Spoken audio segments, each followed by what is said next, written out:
Welcome to our new Junk Silver series, Volume 1. The first in a series exploring all the silver coins issued by the United States Mint.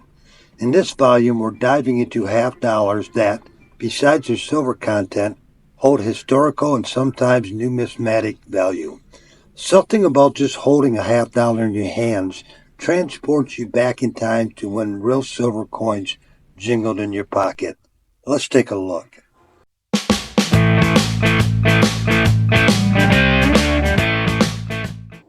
The very first half dollar minted by the United States was the flowing hair half dollar. It was first minted in 1794 and then ran another year for 1795. It had a 2-year run only. Designed by Robert Scott, it's got an edged lettering on it. Its limited mintage, uniqueness, and historical significance makes it a highly valued and collectible coin. Not quite junk silver by any means unless you're finding a super slick, super worn one.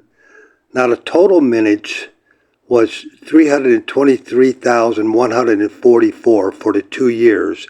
1794 had 23,464. 1795 had 299,580. Quite a coin, quite a collectible. This coin contains 89% silver and 11% copper. It seems people everywhere hated the flowing hair dollar, which is probably why it only had a run of 2 years. Its replacement came with the Drape Bust. It was minted between 1796 and 1807. Two designs though. The first design had a small eagle and an extremely limited mintage shown above. The mintage was 3,918, a very rare coin. The second design featured a heraldic eagle, lettered edge, and designed by Robert Scott. This had a mintage of 1,600,787 for a grand total of 1,604,705 total mintage for both designs. The highest minted was 1806 at 839,576. Now it was first minted in 1796 to 1797, but then it had a 3-year break, no mintages at all. It resumed in 1801.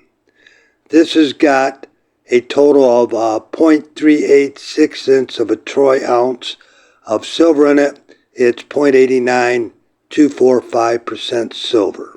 Not junk silver by any means, unless of course again you're dealing with an extreme slick. These are highly collectible coins. After the Drape Bust came the Cap Bust. This was minted between 1807 and 1839, designed by John Reich. 1807 to 1836 had a lettered edge. 1836 to 1839 had a reeded edge. All of these were struck at Philadelphia, except in 1839 when New Orleans struck 178,976 of them. The total mintage of all years was 91,088,096. The lowest mintage was in 1836, the reeded edge at only 1,200 coins. The highest mintage was in 1836, had a lettered edge, 6,545,000 coins struck. These consist of 89.2% silver and 10.8% copper. With the seated Liberty, we start moving into junk silver territory. Although like the previous coins, many of these still have a high numismatic value to them, and there are some key dates.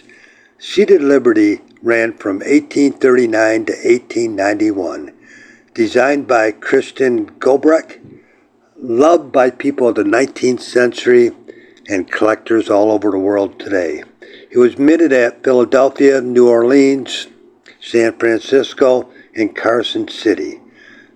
The lowest mintage was the 1879. Only 4,800 were made. had a 26-year run with a total mintage of 56,323,991.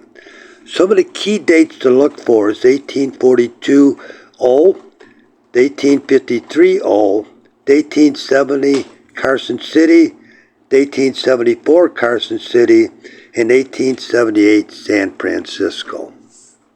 With the seated Liberty, we have the start of the true 90% silver.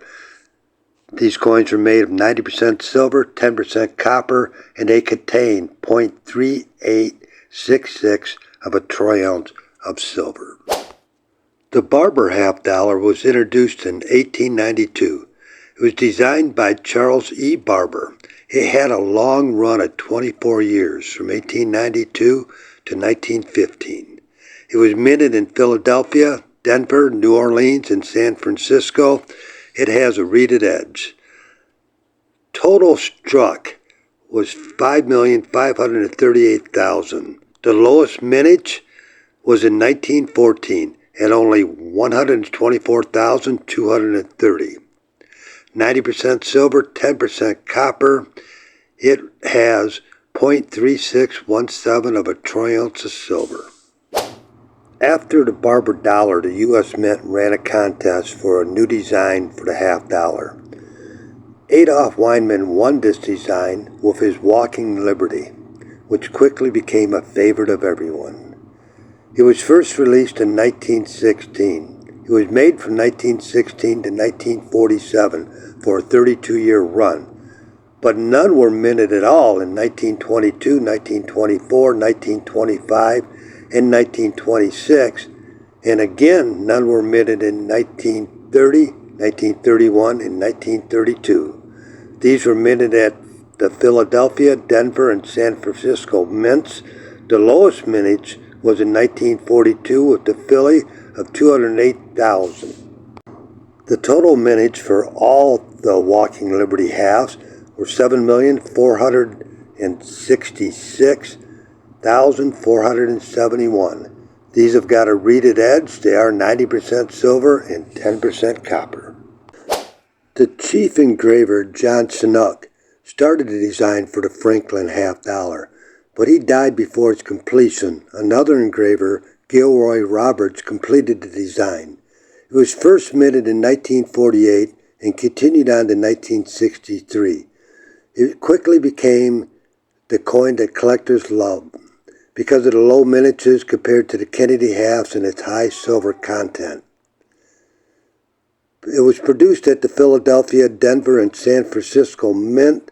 The lowest mintage was in 1955 of 2,498,781.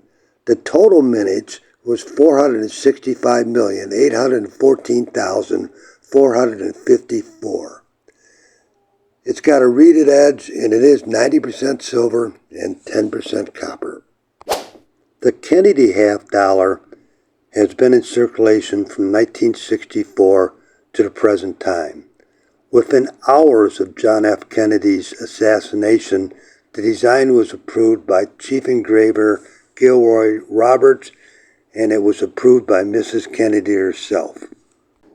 In 1964, the Kennedy half dollars are 90% silver and 10% copper.